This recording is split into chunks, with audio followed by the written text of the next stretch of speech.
Muy buenas a todos y bienvenidos un día más a Inside Sport Science. Hoy está con nosotros Christian Lambrecht. Christian, ¿qué tal? ¿Cómo estás? El ruso. Exactamente, alias el ruso. Todo muy bien, Alex, todo tranquilo por estos lados, muy expectante bueno, con muchas ganas de hablar de básquetbol, de Ujú. rendimiento, de deporte, de preparación física, con algo de la voz que me queda Haciendo bueno, un gran esfuerzo, de sí. un gran esfuerzo que hice hace 2 días en un partido que, bueno, valió la pena, pero bueno, acá estamos. Cuéntanos esa última experiencia, Christian. Que os lo jugabais todo.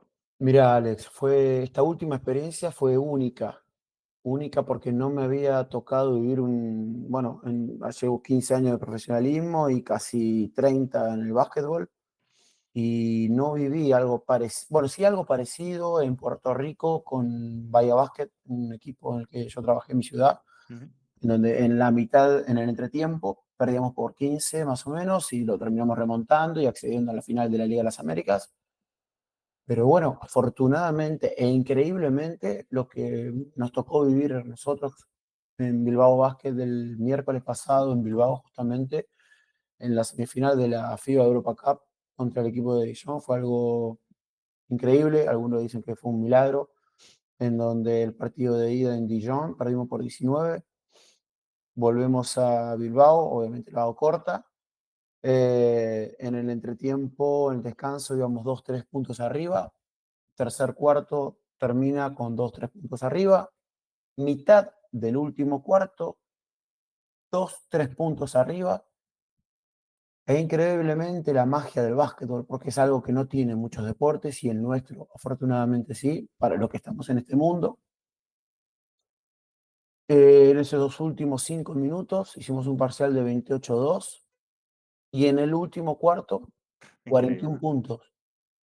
Y ganamos por 29. Teníamos que ganar por 20, ganamos por 29. Entonces, fue un partido que me enseñó muchísimas cosas de qué tipo de deporte es esto, de que nunca hay que darse por vencido, de que siempre hay que creer que este deporte es un deporte de rachas, de mentalidad, de emociones. Así que nada, lo disfrutamos y lo vivimos como nunca. Durante, durante el partido, hasta ese momento en el que empieza la remontada del último cuarto, de los últimos 6 minutos, ¿qué, qué sensaciones había? ¿Había sensación de lo vamos a sacar, lo vamos a sacar, de que la gente creía? ¿Qué mensajes se enviaban desde el banquillo, desde la charla del descanso, para intentar hacerles creer en que era posible? El domingo previo jugamos en Madrid contra el Real Madrid. Ya en el regreso, en el colectivo, yo todos pensando qué podía hacer cada uno del staff como para poder brindar mensaje positivo de que lo podíamos hacer. Y bueno, yo desde mi lugar, que una idea, que la otra, que intervenciones de diferente tipo, desde cartelería hasta juegos cooperativos, en donde se vaya, bueno, plasmando en el inconsciente de los jugadores de que podíamos hacerlo. Sí. Y yo tenía mucha ilusión. Y de hecho, el año pasado, en los cuartos de final, vamos a Polonia y perdemos por 19 puntos. Ay, de Volvemos a esto no me Bilbao acuerdo, y ¿eh? perdimos y ganamos por 24 o 25, si mal no recuerdo, pero en otro trámite del partido, en donde Sí. ganamos desde el minuto uno y fue ascendente. Vale, vale. Ganamos por 5, por 10, por 15, por 20, 25 y lo ganamos. Particularmente en este caso, yo tenía mucha ilusión antes del partido. Tenía mucha ilusión cuando terminamos el primer cuarto porque había buenas sensaciones, la gente, el ambiente. En el descanso, 2-3 arriba, digo, bueno, tenemos que empezar el tercer cuarto y ponernos a 10-12. No, no nos da. Mm. Veníamos con muy malos porcentajes. Empieza el último cuarto, 2 arriba, y ahí ya dije, esto va a ser muy difícil, muy Ya. difícil. Y ¿Y bueno, qué pasó? ¿Cuál fue el punto de inflexión? faltas técnicas, pelotas que entraron que antes no habían entrado. Sacamos 6 u 8, fueron 10-12. A los 12-14 puntos se nota. A ver, está claro, Alex. Vi el último cuarto 4 veces. sea, es como que al principio hay unos early adopters que creen, que tiran, venga, lo siguiente, pero tú tienes entiendo que tienes a mitad del equipo asumiendo que vas a perder por estadística, por historia, porque nunca ha pasado. Pero es ese momento en el que, hostia, que estamos a 10 y donde se meten en el cajón el resto, ¿no? De, hostia, pues vamos con todo, ¿no? Me imagino que habrá sido algo natural. A ver, hubo un mix de cosas, ¿no? Un par de decisiones arbitrales, sumado a que los últimos 8 minutos en cancha había dos jugadores con muchísima experiencia, como Zoran Dragic, jugador de la NBA, Euroliga, etcétera. Otro como Ali, que bueno, jugó una final de la NCAA hace 6 7 años, y tres jugadores jóvenes con un hambre, con una energía como nunca. Entonces, Claro. se conjugó eso. Mm. Bueno, obviamente jugamos contra un oponente, que el oponente se empezó a comportar de otra forma, Ya, ya, total. y bueno, surgió la magia. Qué Así bueno. que nada, ahora ya pensando, bueno, mañana jugamos por la CB contra el Canarias, y en 2 semanas empezamos a jugar la final contra el PAOK en Bilbao y el segundo en Grecia. Pues muchísima suerte. La vamos a necesitar, pero bueno, con mucha fe. Estaré muy atento, estaré muy atento. Em, por continuar, que estamos en partido, ¿no? ¿A qué te dedicas durante un partido? ¿Tienes tareas establecidas? ¿Has llegado a un acuerdo con tu entrenador para, mira, Cristian, yo quiero que hagas esto, o le has propuesto tú, no, a mí me gustaría controlar esto durante el partido? ¿Qué es lo que haces? Sabes que es algo que hace años me preocupa o me genera curiosidad. De hecho, escribí un artículo eso a partir de un relevamiento de datos que hice con otros 8 o 9 colegas más de diferentes ligas del mundo. Yo en ese momento estaba en Argentina, sobre qué ve un preparador físico cuando presencia un partido de básquetbol. Mm, Porque acá lo rico que yo en ese momento me planteé, de hecho un día estaba durmiendo y soñé con eso, con esa pregunta, en Liga de las Américas, me acuerdo. Y a mí lo que me intrigaba es qué ven los otros que yo no veo. Los otros prepas. Los otros prepas. Vale, vale. Es que ¿Qué- cada uno hace una cosa diferente, ¿eh? Pero más allá de lo que hacemos, es cómo percibís vos el básquet. Ya, ya, Y ya, ya. qué de lo que vos percibís, yo me pierdo por no ser vos y ser yo, me explico. Y de lo Mm, que vos ves, yo quiero aprender. Y por esto le doy tanto valor a esto de los podcasts, por eso le doy tanto valor a esto de las entrevistas, por eso le doy tanto valor a las charlas y a todo lo que tiene que ver con la interacción. Porque, Alex, yo sé que nos están escuchando muchos que están estudiando la carrera de CAFID o educación física o como le quieras llamar. La única forma, y de hecho yo te lo vi hablar con muchos otros compañeros y colegas, es que la única forma de aprender no es leyendo papers. mm, Y la única forma de aprender no es solamente leyendo libros. No estoy diciendo que ahora nos basemos en charlas de café o de mates o de argentinos, me refiero, ujujú, o de videos de YouTube. No, no, yo tengo formación en un profesorado, especializaciones, una licenciatura. No, no, no, no, no. Estamos hablando de que también es muy rico el interactuar con otros colegas de nuestro deporte o de otro deporte o especialistas de otras áreas. Da ujú, Vinci hablaba de la transversalidad de conocimientos. Él ujú. era poeta, filósofo, músico, un artista Es que increíble. la primera ciencia que hemos tenido ha sido la filosofía. Antes, el científico era el filósofo. Antes de tener, pues, las matemáticas, la física, la química, todo esto, el filósofo era el científico. Alex, tiene que ver con hacernos preguntas. Claro. Lo valioso de hacernos preguntas y de cuestionarnos a nosotros mismos. Por eso el tema de, a ver, me fui por la rama, como no, seguramente me voy a ir en los próximos minutos. Ahora, lo que voy, este de el artículo que escribí Mm, sobre qué ven otros colegas durante un partido. Particularmente yo lo que veo y observo es obviamente el lenguaje corporal, la dinámica propia del deporte. Si a un jugador viene los días previos con alguna molestia, con algún problema físico y demás, presto atención. Y lo que principalmente todos observamos es el lenguaje corporal del jugador y la fatiga. Pero ¿qué pasa? Todo esto en un contexto que la experiencia nos va enseñando de que un jugador esté cansado o muestre signos de cansancio, no significa que yo toque como un león al entrenador, quítalo de la cancha, sacalo urgente. No, no, porque primero, el preparador físico es importante, sí, pero no somos lo más importante ni somos la figura. Y estábamos hablando, ¿no? Antes de la manera informal. Ujú, Eh, el básquetbol gana el que mete más canastas, no el que corre más rápido o el que salta más alto o el que levanta más peso en banco plano. ujú. Entonces, el preparador físico percibe que está cansado, tiene fatiga el jugador. Bien, ¿quién es? ¿Qué está pasando a su alrededor? Una vez que yo evalúo todo eso, no me comunico con el entrenador. Ahí está el canal de comunicación de que cada preparador físico del deporte que sea, cómo se va a dirigir o cómo queremos que llegue ese mensaje al entrenador. Y yo particularmente me dirijo a los ayudantes, a los asistentes. Y ellos evalúan, hacen como una segunda instancia de evaluación y ver qué le dicen y si Claro. se lo dicen al entrenador. Ujú, Ahí tenemos que ser muy respetuosos, respetando todo esta secuencia, ¿no? De intervención. ujú. Entonces, eso principalmente, o en el caso que algún jugador necesita un calentamiento en el banquillo, sea en bicicleta o desplazamientos o de lo que sea necesario, es lo que yo hago, básicamente. Ujú. Pasé por muchas etapas, ¿eh? Claro, Pasé claro, por claro.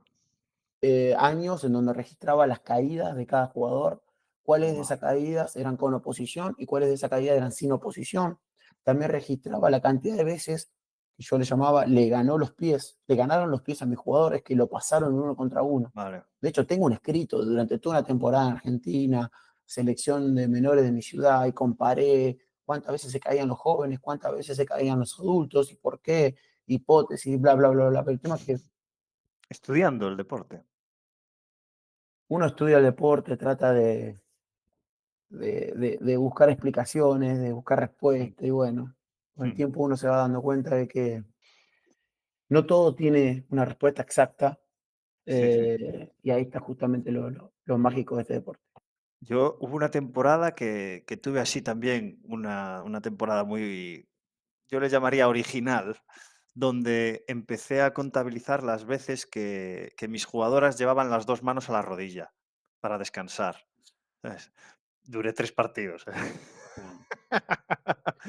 Pero sí que tienes ese sentimiento de querer saber más, ¿no? De a ver si hay alguna relación con esto y con lo otro. Bueno, estamos jugando también. Sí. Sabes que, Alex, yo sé que nos están escuchando muchos que están iniciando sus pasos y demás.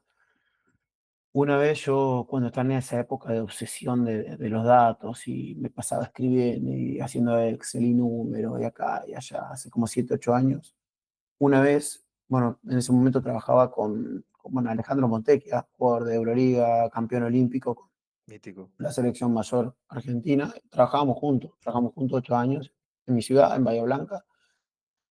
Se acerca, estábamos entrenando, ¿eh? Yo estaba con el ordenador, con la computadora, sumando datos, no sé qué cosa. Me mira a su forma, que es muy especial. Dice, ¿qué estás haciendo? No, estoy sumando esto, que esto, el otro. ¿Te das cuenta que mientras vos sumás numeritos en la computadora, te estás perdiendo lo más valioso de todo, que es ver cómo se mueven los jugadores y la dinámica propia del entrenamiento?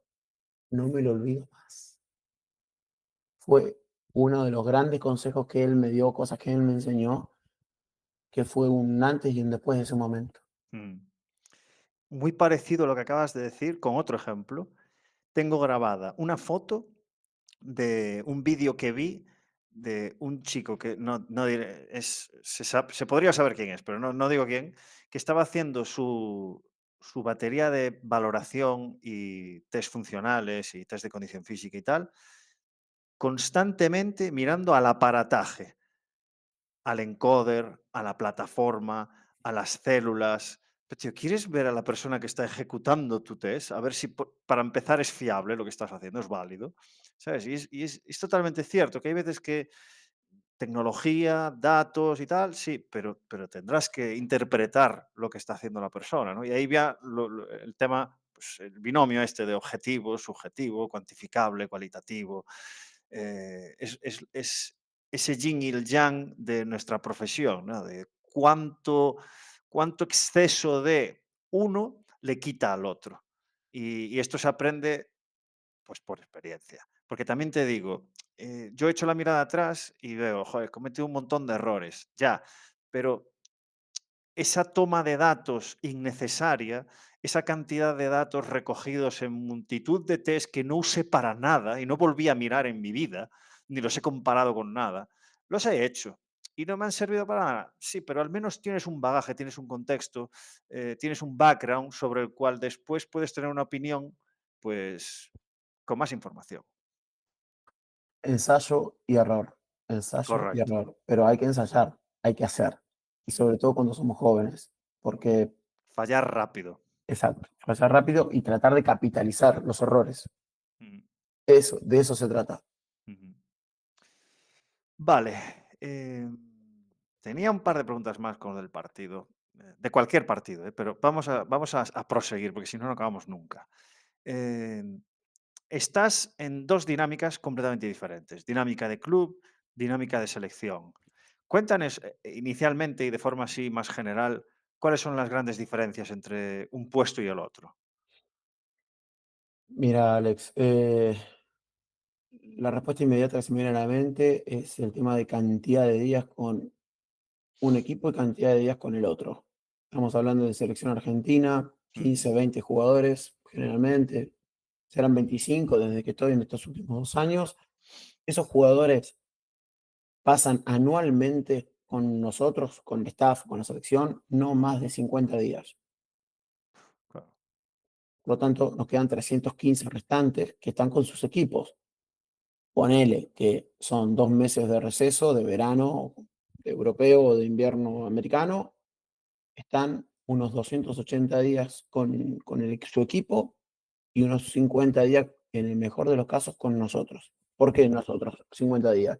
Son una, dos o tres ventanas de 6 7 días al año, más una preparación larga en el verano europeo de 30 días en el mejor de los casos, para un o Juego Olímpico, un Mundial, un AmeriCup o parecido.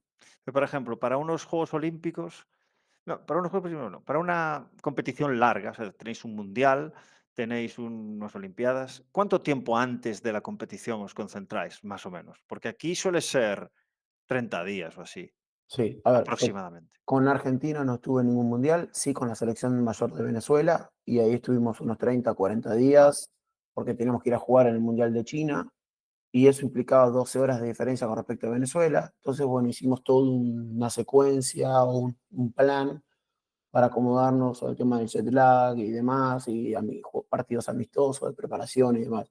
Pero se suele estar entre 4 a 5 semanas, 6, no Mm. más de eso. Porque ¿Viste? pensar que obviamente los jugadores que llegan a nuestras manos como preparador físico de selección vienen de jugar Mm, en sus equipos. mm, Y ahí están las diferentes realidades, diferentes calendarios. ¿Por qué? Porque viene, en este caso, en mi caso, un Facundo Campazo, Gabriel Deck o Luca Vildosa o Leandro Bolmaro que vienen de jugar de Euroliga y terminan de jugar o en la Euroliga o en sus respectivas ligas sobre fines de junio o principio o mediados de julio. Y otros jugadores que terminaron de Lev Oro o Primera Feb mm. a mediados de mayo o principios de mayo, y son otras realidades. Y donde ahí donde una de las tareas que tenemos nosotros es la de eh, saber detectar estas diferencias y, bueno, asignar diferentes tareas de acuerdo a la realidad de cada uno y necesidades de Ujú. cada uno. ¿Y cómo consigues resolver el problema de darle continuidad a este tipo de jugadores que tienen un exceso, tienen un calendario muy denso, muchas competiciones y necesitan pues un descanso o una transición más bien para poder iniciar un nuevo proceso con la selección. ¿Cómo solventas este problema? Mira, te comento, Alex, nosotros lo que tenemos es un grupo un tanto heterogéneo en Mm, la selección, en este caso, particularmente en estos años con la selección argentina, porque tenemos 6 7 jugadores de Euroliga o Eurocup, ninguno NBA en la actualidad, pero Euroliga o Eurocup, en donde llegan a terminar su temporada con no menos de 60 70 partidos, hasta 80 algunos, dependiendo, bueno, las instancias en las que lleguen y demás. mm, Por otro lado, jugadores de ACB que juegan un partido por semana. Esto quiere decir que hacen 34, 40, 45 por año. Y otros que vienen de o el básquet universitario, que bueno, eso suele ser bastante controlado también, 40, pero son también diferentes edades. Entonces, nosotros, el principio de la individualidad y de la individualización es el que tenemos que aplicar y no podemos tratar a todos por igual. mm, Entonces, las concentraciones hay algunos que lo empiezan antes, otros que se suman luego, o hay algunos que empiezan de una forma y hacen otras cosas diferentes conmigo o con los asistentes, y ahí es donde nosotros intentamos compensar, porque la realidad de cada uno es totalmente distinta.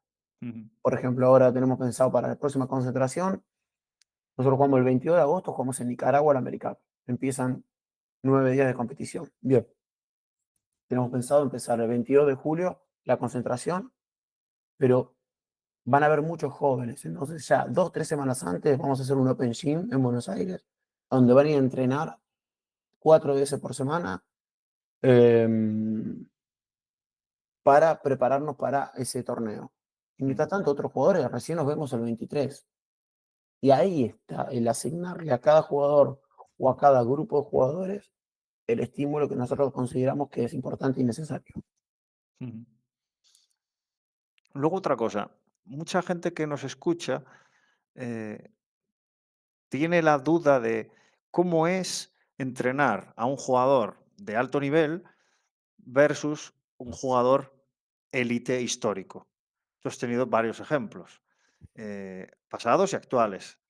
¿Existe alguna diferencia? O sea, porque no quiero etiquetar a un jugador como élite o no élite, sino que tú tienes personas. Entonces, una persona puede ser élite y tener una actitud súper humilde, y al revés, que tenga un ego muy grande, justificado, pero difícil de convencer. Entonces, para alguien que nunca ha estado en esa situación de, hostia, es que estoy entrenando a un Luis Escola, por ejemplo, pues, ¿qué consejo le darías a ese joven? Oye, prepárate porque van a aparecer estos contextos, ten cuidado en estas decisiones. No sé si podrías darle algún consejo. Mira, Alex, lo que le puedo decir a todos los oyentes es que yo no tengo enfrente mío jugadores de elite o jugadores principiantes o jugadores expertos. Lo que yo tengo es diferentes personas Claro. con el diagnóstico que que yo utilice, ya sea googlear absolutamente todo lo que yo pueda acerca del jugador que voy a conocer o que voy a ver Mm, en 3 semanas, o recolectar básicamente información de todo lo que pueda el jugador, conocerlo, saber de dónde viene, cuál es el historial de lesiones, de dónde viene, cuántos partidos jugó por año, la diferencia horaria de la que viene. Nosotros nos concentramos en Argentina cuando 10, 11, 12 jugadores vienen de Europa, con más 5. mm, Entonces, todas estas cosas es recolectar información primero. Una vez que yo recolecto información, ahí está de ver cómo la interpreto, cómo la proceso para emitir el estímulo óptimo que yo considere. Sea, no, vos hoy te sentás, o vos hoy venís al gimnasio conmigo, o venís al gimnasio conmigo y luego entrenás técnica individual. Entonces, ahí es donde yo recolecto información, interpreto, proceso y luego sale como resultado el estímulo óptimo que yo considere.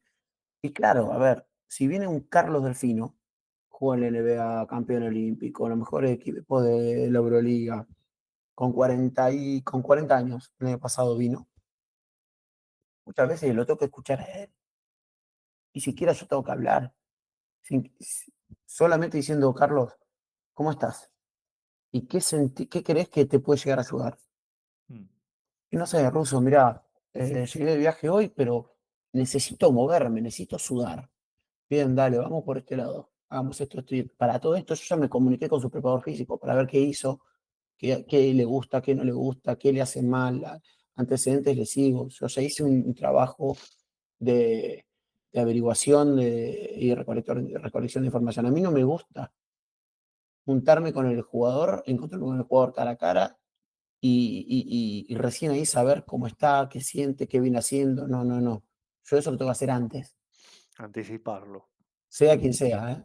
Ujú, Ojo, esto en Bilbao Basket también lo hago. Lo hago cuando lo fichan al jugador, firma el contrato, le pido el número al manager deportivo, que también escribí un artículo sobre este tema, de cómo preparar una pretemporada y todos el famoso Google Sheet, ¿no? En ujú, donde sabemos qué hace, qué no hace. Me contacto con los preparadores físicos de él, hago un search por Google, a ver estadísticas, minutos de promedio de la temporada pasada, recolecto información, sí, Alex, básicamente. Para que tener cuando yo me contexto. encuentre con él, de hecho, antes de hacer las evaluaciones diagnósticas de pretemporada, yo me reúno con cada jugador 15 minutos cara a cara individualmente. Antes de medirle el tobillo, antes de medirle cómo hace el squat, no, antes nos sentamos a charlar, 15 minutos. Es, ¿qué te hace bien? ¿Qué te hace mal? ¿Qué rutina tenés? Y luego que lo escuché, le comento la metodología nuestra, en este caso Bilbao Basket, y recién después lo evalúo. Mm, Los test que todos hacemos. ujú. ¿Te puedo preguntar qué hicisteis esta semana pasada en el gimnasio con el Bilbao Basket? De cara a jugar con el Madrid y unas semifinales. ¿Hiciste algún cambio? ¿Hiciste continuidad? ¿Qué hiciste? Sí, mira, esta semana fue creo que la única semana en las 33 semanas que llevamos en donde el equipo no tuvo ningún estímulo colectivo de pesas. Vale. Colectivo, ¿eh? Hablo de grupo. Sí, sí. No hicimos pesas de equipo. ¿Por qué? Jugamos el miércoles pasado en Francia. Jugamos el domingo pasado en Madrid. El miércoles pasado nos jugábamos la vida, por todo lo que ya les comenté, Ujú. en casa. Y mañana sábado jugamos contra Canarias. Entonces, mucho viaje y mucho partido y de trascendencia muy alta. Sí. Sí hice intervenciones individuales y compensatorios con los jugadores que no jugaron en Madrid o jugaron poco, o que no jugaron en Dijon o jugaron poco, y los que no jugaron en Dijon hace 2 días acá en Bilbao. Y algo particularmente que decidimos, yo propuse y con el entrenador, bueno, fue algo mancomunado, la decisión que Ujú. tomamos, es entrenar, creo que el entrenamiento más de menor carga de toda la temporada en el -1 fue el del martes pasado, antes del partido este famoso. En cuanto a volumen, En cuanto a volumen, principalmente, pero hicisteis hicimos, oposición. hicimos contacto. Vale, vale. Hicimos contacto 10 minutos y otros 10 minutos de sombra. ¿Pero por qué? Y el argumento que le planteó el entrenador es Jaume Ponsarnau. Digo, Ujú. Jaume, nos vamos a enfrentar a un equipo con bueno, un partido con una trascendencia brutal para el club. Eh, el equipo está -19, empezamos el partido en -19. Esto va a tener una demanda y una exigencia mental y física brutal. Y no podemos pecar de por querer entrenar más que los jugadores lleguen menos frescos al partido de mañana. Y este entrenamiento de -1 fue en el de menor carga, al igual que hoy, que mañana jugamos de nuevo, el de toda la temporada. Comprobado. Comprobado. Yo Comprobado con uso, datos uso objetivos. Catapult, te Vale. digo, tuvimos 315, 280 y 315 de player load, que es lo que menos tuvimos en toda la temporada. Y menos volumen, sobre todo. Y ahora Es que es que no me quiero meter en en jardines. No me quiero meter en jardines, da igual. Em, Metámonos sin problema, lo que quieras. claro, Todo lo que vos consideres que le pueda servir al oyente y al oyente que yo fui, lo que puedo llegar a no, ser, sí, lo dale. digo por no comprometer, pero me refiero, cuando t lo voy a generalizar, cuando tú tienes un entrenador que es un dictador y que piensa efectivamente como lo que acabas de decir, lo toma como mantra el hecho de cuanto más mejor, y curiosamente haces un partido histórico, porque es un partido histórico, en un entrenamiento en el que le has dedicado muy poco tiempo a lo que tú crees que hay que hacer para ganar, hostia, ¿qué mensaje le estás dando con datos objetivos, no? Que no es causa-efecto, obviamente, pero ha funcionado. Alex, yo lo que menos quiero es dejar en claro de que ganamos por 29 porque entrenamos poco gracias a mí. No, Eh, no, no lo digo por eso, no digo por lo eso. último que Ni quiero que es hayáis ganado por la decisión que se tomó el -1, obvio. porque, Que al porque básquet, también, esto no es fútbol, tío, y lo siento, por los futbolistas, pero es que al fútbol puedes ganar sin tirar a puerta. O sea, aquí si ganas es porque has ganado, tío, es porque te lo mereces y es porque eres mejor en ese partido, en ese momento o en ese cuarto. O sí. sea, no hay goles en contra, penaltis ni decisiones arbitrales que o sea, es muy difícil que ganes injustamente de 29. O sea, es muy difícil. Mira, Alex, yo primero, el entrenador es un grandísimo profesional y una persona increíble, en donde nos da mucha libertad a todos y todos podemos trabajar con mucha soltura justamente. Y bueno, confía en su grupo de trabajo y bueno, por suerte me escuchó y podemos llegar a un acuerdo, porque también fue hablado, porque yo 2 días antes le digo, mira, ya un entrenamiento el martes, necesitamos que sea así, así, así. De lo que generalmente hacemos un -1, un match day -1, ¿qué necesitas imperiosamente que esté? Mm, Esto, Cristian. Ok, ¿y qué podemos quitar? Y no sé, bueno, ¿qué te parece si quitamos esta parte? Bueno, dale, perfecto. Entonces fue charlado, fuimos llegando a un acuerdo. Entonces, creo que, bueno, la famosa frase, ¿no? Hablando la gente se entiende. Entonces, congeniar con el entrenador es muy importante. No siempre es fácil, no ya, ya. siempre es fácil. Yo pasé por muchos. Pero bueno, hay que intentar mostrarles nuestra postura, un porqué, pero un porqué sencillo, Alex. Porque yo a este entrenador, es el tercer año que estoy, si le mostré 4 gráficos en 3 años, es mucho. Porque yo no le muestro gráficos, yo le muestro mi decisión. Si él me pregunta por Claro, qué o no porque también confía te en lo que digo, yo digo, simplificar es lo más difícil, ¿eh? Esto no, esto es complicado, ¿eh? De hecho, me acuerdo cuando Xavi Schelling decía en el podcast que había preparado unos gráficos en Excel para la persona que tenía que tomar decisiones y sacó una lupa para ver las gráficas. Y que se lo tomaba a coña, pero que realmente le decía: "Hombre, es que si tienes que sacar una lupa es que algo va mal en el reporte". O sea que y a partir de ahí, pues empezó a cambiar, ¿no? es Y esto que, ejemplifica ese problema de que es un problema simplificar las cosas, porque te quedas en la superficie, ¿no? Y tú cuando tienes todos los datos y eres capaz de justificar una respuesta compleja a un problema complejo, claro, dar una respuesta simple es como que te quedas en tierra de nadie, ¿no? Alex, Pero no. yo esta pregunta la tengo desde hace unos años, ¿no? ¿Qué queremos? ¿Qué pretendemos nosotros como profesionales? ¿Llegar a la decisión más acertada o impresionar a los demás con todo lo que sabemos y el trabajo que Ya. hicimos con datos y números y dibujitos y gráficos de barra? ¿Qué queremos? ¿Queremos impresionar? Las dos Le- cosas, ¿eh? Las 2 cosas, porque cuando tú llegas nuevo a un club donde hay un staff ya configurado y no tienes contactos ni relaciones con nadie, sí que creo que es importante que tú demuestres lo que sabes. Creo que es Mira, puntual. yo lo que pretendo es demostrar que yo trabajo. Mm. Yo no te voy a garantizar que vamos a ganar o que el jugador o que el equipo va a rendir increíblemente el último cuarto. No, yo te voy a garantizar que voy a trabajar mucho, que voy a intentar hacer mejor a mis compañeros y le voy a demandar de que ellos me hagan mejor a mí Ujú. y que voy a trabajar en equipo. Yo eso es lo que garantizo.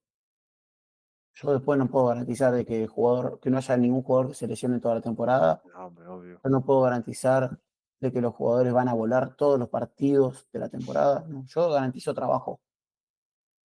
Es lo único que puedo garantizar. Es lo Mm. único Sí, que sí, puedo controlar. porque muchas exacto. Ya Mm, después, pero también yo por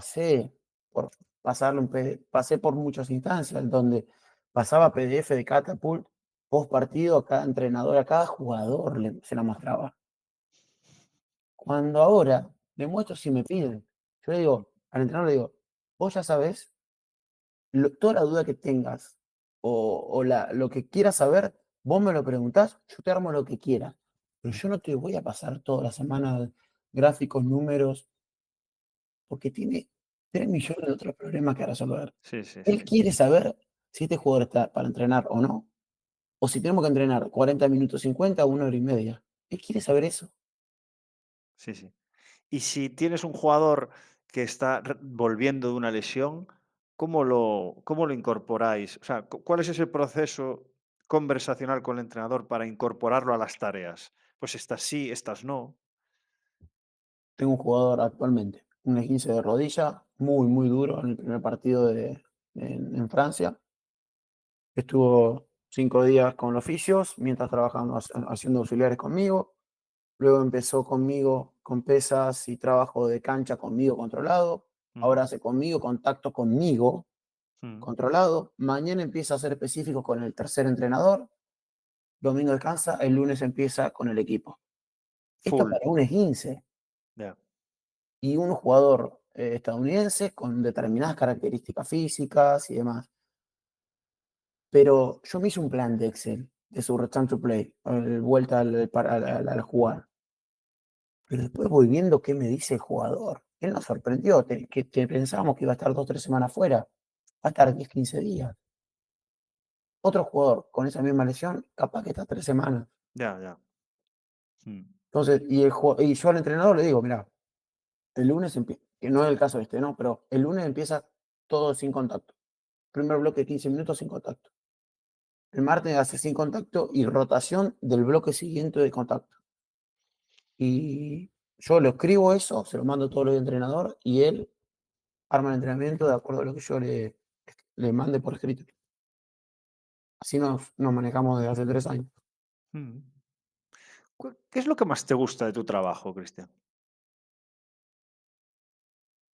Lo que más me gusta de mi trabajo es generar lo que más satisfacción me da es ver la sonrisa de mis jugadores en la cancha. Y, y por eso elegí esta carrera. Yo soy docente, Mm, especializado en rendimiento deportivo en básquetbol, pero yo soy docente. Yo tengo una vocación de servicio. Al principio de mi carrera, siempre me impulsó la educación, pero al principio de mi carrera, como todos los principiantes, muchas veces el ego, ¿no? mm.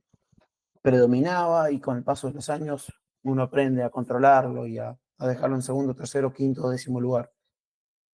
Pero hoy la satisfacción más grande es eh, verle la sonrisa a mis jugadores dentro de una cancha y sentirse que están jugando al básquet, porque el jugador lo único y lo que más le gusta es eso, jugar al básquet. Ni hacer pesa, ni salir a correr, ni nada. Sí, sí, Entonces, está si ellos claro. están en una cancha jugando al básquet, están contentos y si encima ganan, es mucho mejor. Por ejemplo, tuve una alegría muy grande hace 2 días también. Fue un día muy emocionante, el miércoles, en donde un jugador, después de estar muy joven, 18 años, Mm, operado de cruzados y con una reincidencia que estaba en otro equipo, bueno, llegó a Bilbao Basket, lo recuperamos, trabajamos y después de 2 años, bueno, está jugando desde hace 2 meses y le tocó jugar esta semifinal. jugó 18 minutos y bueno, en medio de la cancha me abrazó y me agradeció todo el trabajo que habíamos hecho. Entonces, el alto rendimiento Qué bueno. es muy cruel a veces, es muy duro, pero bueno, tiene estas satisfacciones que no todos los trabajos tienen. Ujú. Las relaciones, tío. Me hiciste acordarme de un estudio que no me acuerdo de quién fue, pero era un psiquiatra hace muchos años. Es el, si no recuerdo mal, el estudio de, era un estudio de la felicidad y no sé si es el estudio más largo que se ha hecho nunca, porque cogieron a un grupo de estudiantes de Harvard y un grupo de personas así más random de un barrio de Boston. Y les hicieron un seguimiento a estas 700 personas a lo largo de su vida, hasta que murieron. Y bueno, pues hacían de todo, ¿eh? O sea, hacían estudios del cerebro, hacían entrevistas, cuestionarios, exámenes médicos, ¿no? Y evaluaciones pues, psiquiátricas o psicológicas. Y registraban, es verdad, también habían puesto en el estudio posteriormente a los matrimonios de estas personas, porque claro, no las conocían de entonces, para relacionar los contextos y todo esto. Y es el estudio que se hizo famoso por, y de hecho creo que hay un libro de esto, de qué es lo que dice una persona en su lecho de muerte. Sí, Pues ese es el estudio que hicieron sobre estas personas y que decían eso, que había gente que era abogados de gran prestigio, con muchísima pasta, bienes raíces y no sé qué, que lo que más le importaba era no haber pasado más tiempo con sus hijos, con sus familiares, haber estrechado relación con su hermano que había discutido y estuvo 45 años sin hablar con él. No se acordaban de la Eurocopa que ganaron, no se acordaron de la medalla que le pusieron, ni del dinero que tenía, ¿sabes? Sino que relaciones, tío. Y joder, es muy fuerte, o sea, se me pone el pelo de punta porque eh, yo hay veces, ya lo comenté en el podcast alguna vez, de que tengo este tipo de crisis existenciales de qué estoy haciendo con mi vida, ¿sabes? no sos el único, tranquilo. Y, y sí que creo que una parte que tengo muy cubierta es el tema de las relaciones, ¿sabes? Pero sí que es verdad que yo estoy lejos de mi familia. Yo estoy en Girona, mi familia está en Galicia, tengo un sobrino de 5 años, mi hermano está allí, mis padres están allí, eh, ya falleció mi abuelo, ¿sabes? Y no pude ir a despedirme de él, ya había fallecido. Y son wake up calls que, joder, me hace pensar, ¿qué hago aquí? Pues estar con mi mujer, ¿sabes? Que mi mujer es la que llena mi vida. Ujú. Y si yo no tuviese a mi mujer, Será distinto no todo. sé lo que haría, tío. No sé lo que haría. Seguramente volver, obviamente, con mi familia, pero tengo un pilar muy grande y muy lleno que si dejo de tenerlo, colapsa mi mundo. Y eso hace que me provoque estas crisis existenciales. Toda crisis es positiva, Alex. Toda crisis positiva para replantearse lo que uno hace, dónde está, lo que quiere, lo que no quiere. Eh, Otra cosa también relaciona al estudio que vos mencionaste y a la pregunta inicial que me hiciste, de qué me genera satisfacción, y que escuchándote Es que lo lo dijiste tan recordé. rápido, Cristian. Es que los La argentinos sonrisa de hablamos tus mucho y jugadores. rápido. Mm. Hablamos mucho los argentinos y rápido. Ese es el problema. Otra cosa también, ¿sabes, Alex? Es que me levanto con demasiada ganas de ir a trabajar todas las mañanas. Y no es normal. No. Esto yo lo hablo con mi pareja. A ver, si vos estás lejos, imagínate, mi familia está a 10.000 kilómetros. Ya, ya, ya, Yo ya. soy de Argentina. Están a 10 horas, 12 de un avión, ¿no? Entonces, no es normal que me levante todas las mañanas con las ganas que me levanto. No es normal que me levante un domingo a las 8 de la mañana para ir a entrenar con las ganas que me levanto. No es normal que un día libre de equipo yo me levante y quiera ir a trabajar con estas ganas. Y así te puedo enumerar Mm, muchos otros ejemplos. Entonces, estas cosas también generan satisfacción. mm, A ver, esto es cruel, lo dije hace unos segundos atrás, porque a veces haciendo todo lo que uno está a su alcance y esfuerzo y demandando tiempo y no hay sábado, ni domingo, ni festivo, ni cumpleaños, ni esto. Yo acá yo tengo sobrinos, tengo hermanos, tengo familia, amigos, y los cumpleaños por videollamada, ¿no? mm, Y sin embargo perdemos, o sin embargo se lesiona un jugador, o sin embargo la pelota no entra y sale y perdimos. Pero por otro lado, a veces surgen estas satisfacciones, pero bueno, no deja de ser importante el día a día. mm. Yo voy con ganas a trabajar. Es que si no disfrutas del proceso, Entonces ahí está el problema. no va a durar, eso El está claro. dinero, el prestigio, el todo lo demás debe ser secundario. Mm. Sí, sí. Em, porque, Cristian, si está fuera de tono la pregunta, me lo dices, ¿eh? Pero como estamos metidos aquí, ¿tú estás en España de forma temporal? O sea, ¿tu objetivo es volver allí, a Argentina?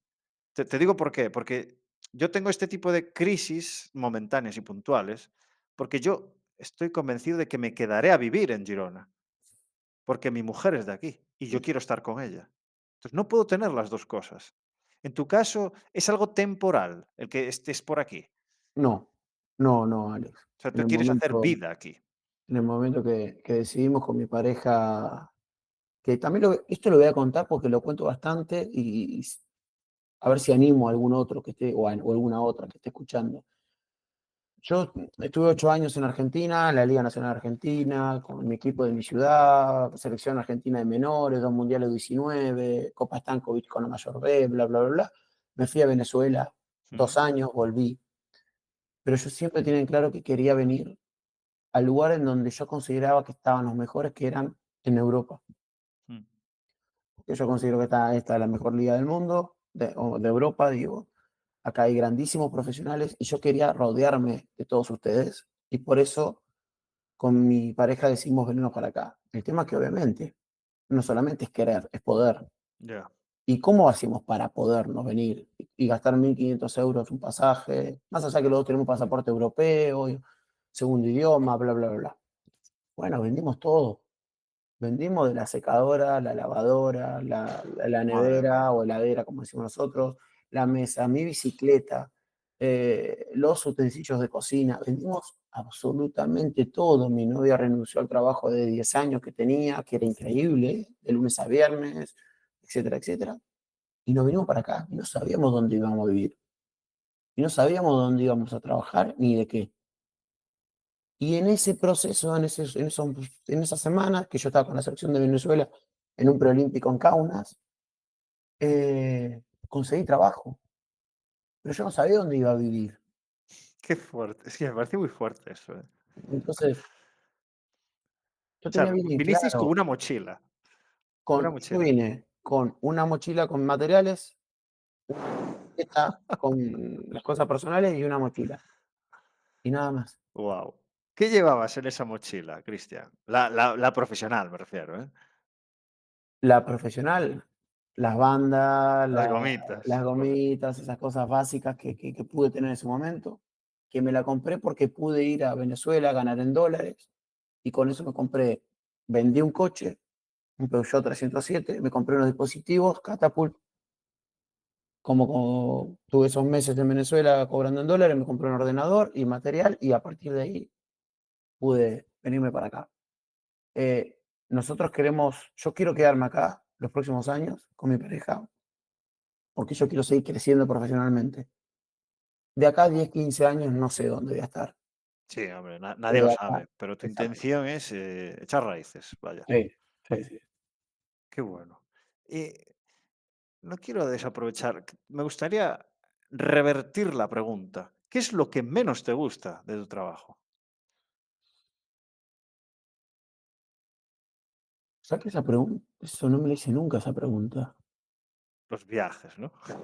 No, no, me Las encanta, horas muertas. me encantan. ¿Sabes qué? Me gustan los viajes. Soy de los que esperan a llegar a hacer la maleta para viajar y demás.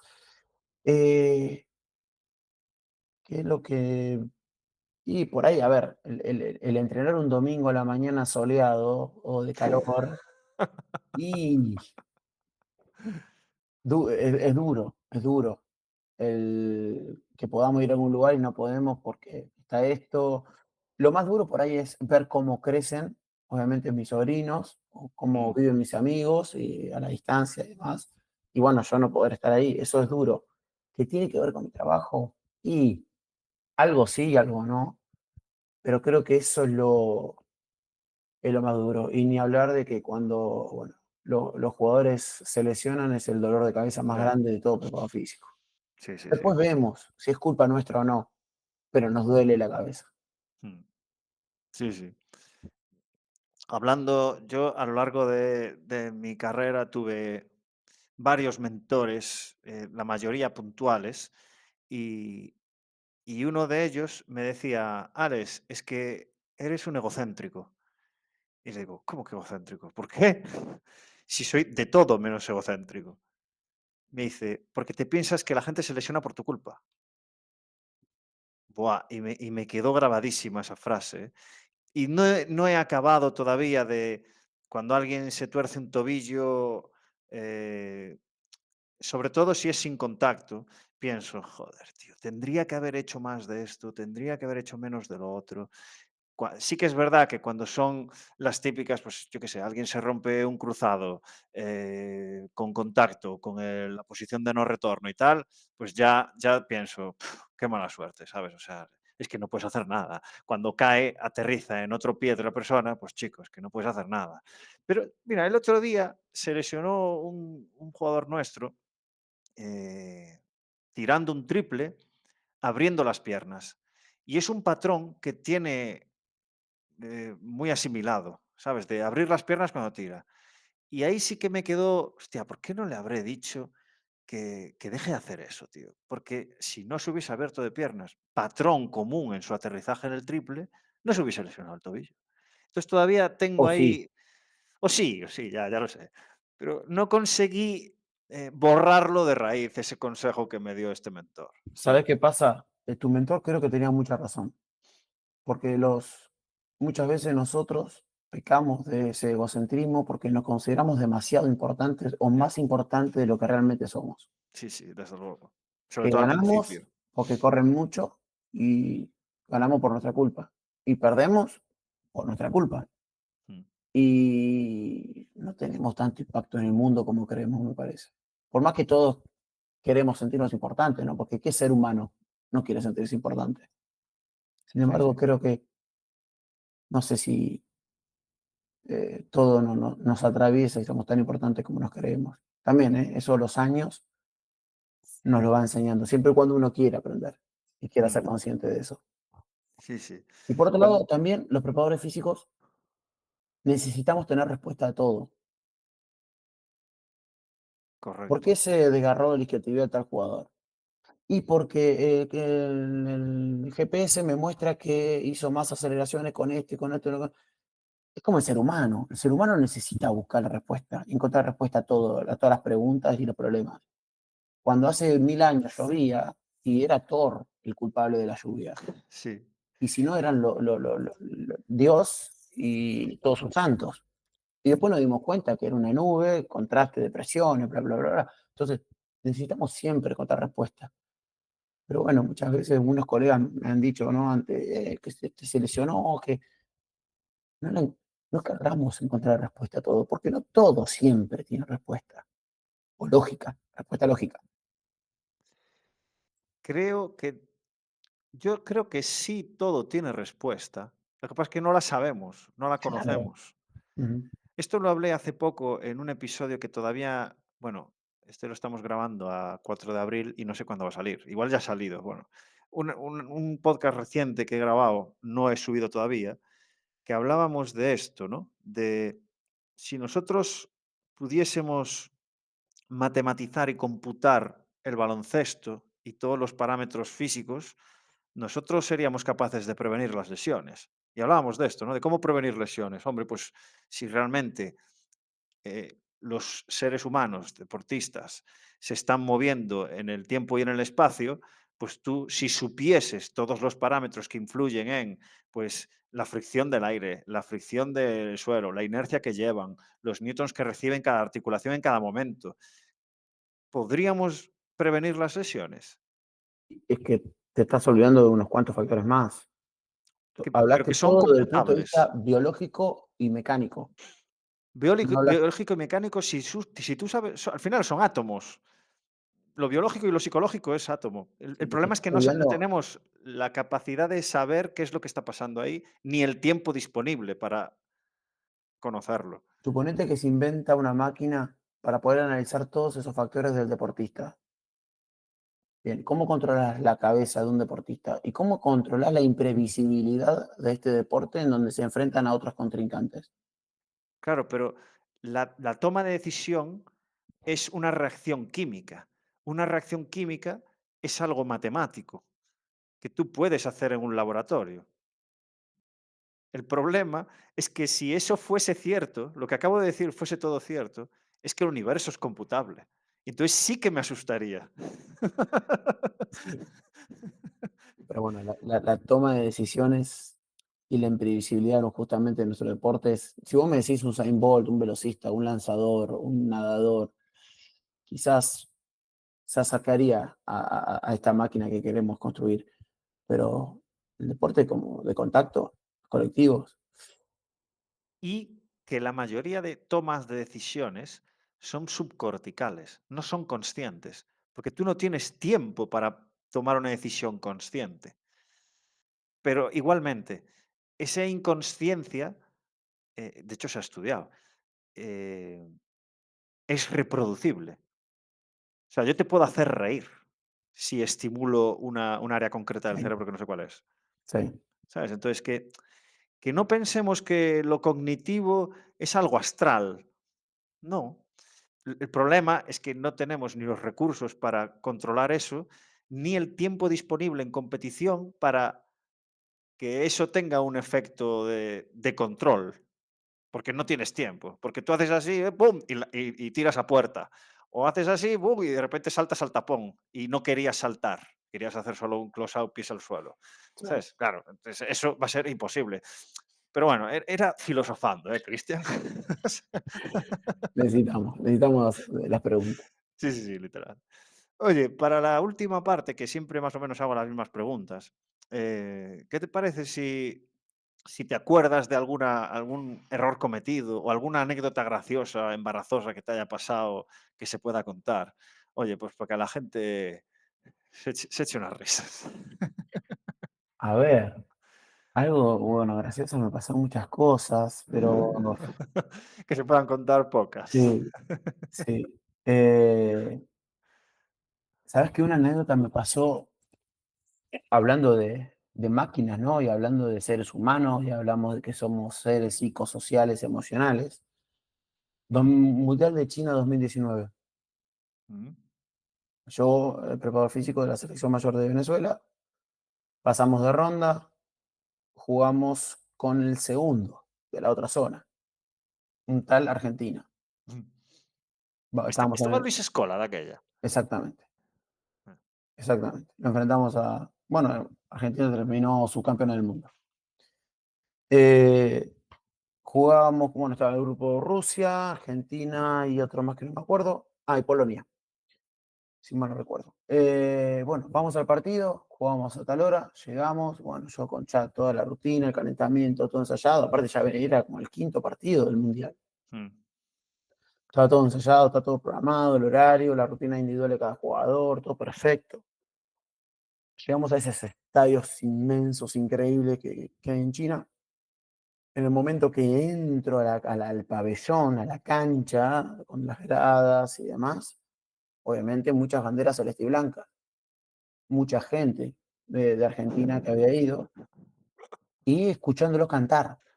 En China, o sea, hay que contextualizar, ¿no? mm, En China, yo con un Apolo color vino tinto, mm, enfrente, jugadores que yo había tenido en la selección 19 o en mi equipo de Bahía Blanca, enfrente uno de mis mejores amigos que el fisio, o compañeros que yo había trabajado con ellos. En la grada, miles de argentinos cantando las canciones que yo conocía y los colores. Bueno, voy con mi maleta a preparar el calentamiento y demás. Estoy haciendo el calentamiento de equipo Y en un momento, alguien de la tribuna grita: "Vamos Bahía Blanca", gritan. No sé quién es todavía, quién fue.